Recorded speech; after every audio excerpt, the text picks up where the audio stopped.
कहा है कि सिंगल पार्टी ही इंडिया के अंदर हो जाएगी। तो मेरे भाई यहां पर एक बार डेटा देख लीजिए। पूरे 10 साल कंप्लीट करने जा रही है एनडीए गवर्नमेंट केंद्र में। हाल के राज्यों के अगर आंकड़े दिखा दिए जाए ना तो केवल 6 राज्य ऐसे हैं 28 में से भारत के अंदर जहां बीजेपी का शासन है। अगर 57 स्टेट पार्टी है, अगर हमारे देश में डिक्टेटरशिप होती ना तो केवल एक ही पार्टी होती। ध्रुव भाई ने वीडियो के अंदर एक बात बोली है कि सिंगल पार्टी सिस्टम की तरफ जा रहे हैं कम्युनिस्ट। चलिए इस बारे में भी थोड़ा सा आपको फैक्ट्स दे देते हैं। फैक्ट्स ये हैं, हमारे देश के अंदर वर्तमान के अंदर लास्ट के मई के हिसाब से 2023 के हिसाब से इलेक्शन कमीशन की रिपोर्ट को ध्यान में रखकर जानकारी दूं तो 6 नेशनल पार्टी हमारे देश के अंदर, 57 स्टेट पार्टी हैं। अगर हमारे देश में डिक्टेटरशिप होती ना तो केवल एक ही पार्टी होती। ध्रुव भाई ने वीडियो के अंदर एक बात बोली है कि सिंगल पार्टी सिस्टम की तरफ जा रहे हैं, कम्युनिस्ट पार्टी की तरह, चाइना की तरह काम कर रहे हैं।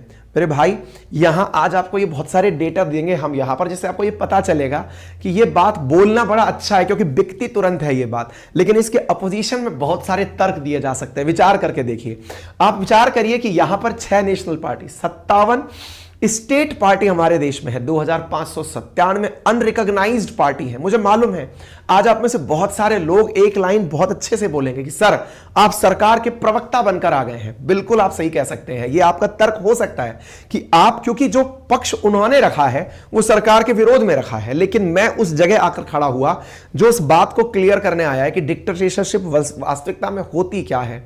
इस बात के माध्यम से अगर आपको यह लगता है कि मैं सरकार का बचाव कर रहा हूं तो यह सही लग रहा होगा, क्योंकि मैं इस बात पर बिल्कुल डिफेंस फील नहीं करूंगा कि मैं अपने आप को ऐसा करूं कि नहीं साहब आप गलत बोल रहे हैं। आप फील करिए, मैं फील कराने आया हूं, आगे बढ़ता हूं, है ना, क्योंकि गलत तो नहीं सुनने देंगे ना आपको। थोड़ा और बढ़ते हैं।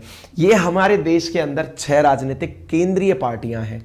अब आप में से कहेंगे इन पार्टियों को दिखाने का मतलब क्या है? मतलब ये है कि जिनकी बात उन्होंने की है, चाहे नॉर्थ कोरिया हो चाहे चाइना हो, वह सिंगल पार्टी का शासन चलता है। बोले नहीं साहब उन्होंने ये भी कहा है कि सिंगल पार्टी ही इंडिया के अंदर हो जाएगी। तो मेरे भाई यहां पर एक बार डेटा देख लीजिए। पूरे 10 साल कंप्लीट करने जा रही है एनडीए गवर्नमेंट केंद्र में। हाल के राज्यों के अगर आंकड़े दिखा दिए जाए ना तो केवल 6 राज्य ऐसे हैं 28 में से भारत के अंदर जहां बीजेपी का शासन है। अगर केंद्र में इतनी पावरफुल सरकार हो उसके बाद भी 6 राज्य ऐसे हो जहां पर केवल बीजेपी का शासन है। वहीं पर कोएलिशन की अगर बात की जाए तो भारत के अंदर बीजेपी ने यूपी, महाराष्ट्र जैसे राज्यों तक में कोएलिशन किया हुआ है। केवल 12 राज्य ऐसे हैं जहां पर बीजेपी के सहयोग के साथ सरकार बनी है, यानी कि 50% के आसपास भारत के स्थान ऐसे हैं जहां पर मेजॉरिटी के अंदर, स्टेट के अंदर बीजेपी की सरकार है। ये राज्यों के आंकड़े हैं, कौन सी पार्टी कहां सरकार बनाई हुई है। बीजेपी के साथ 12 राज्यों में ही सरकार बनी हुई है भाई। तो बाकी राज्यों में क्या चल रहा है? अगर डिक्टेटरशिप होती तो ये सारे के सारे राज्य और यूटीज में केवल एक ही पार्टी की सरकार होती।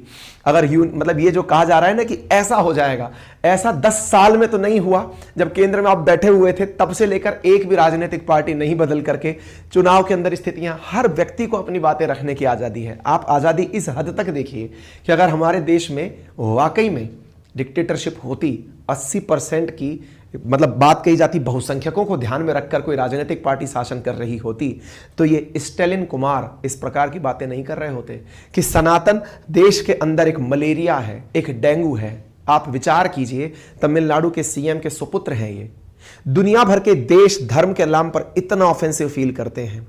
आपको याद होगा नुपुर शर्मा का एक मामला जिसमें उन्होंने पैगंबर साहब के ऊपर एक विवादित टिप्पणी कर दी थी। कतर ऑफेंडेड फील कर गया था कि ये आपने कैसे बोल दिया। बीजेपी ने उन्हें प्रवक्ता के पद से हटाया था। विचार कीजिए, डिक्टेटरशिप होती तो ऑफेंसिव फील नहीं कर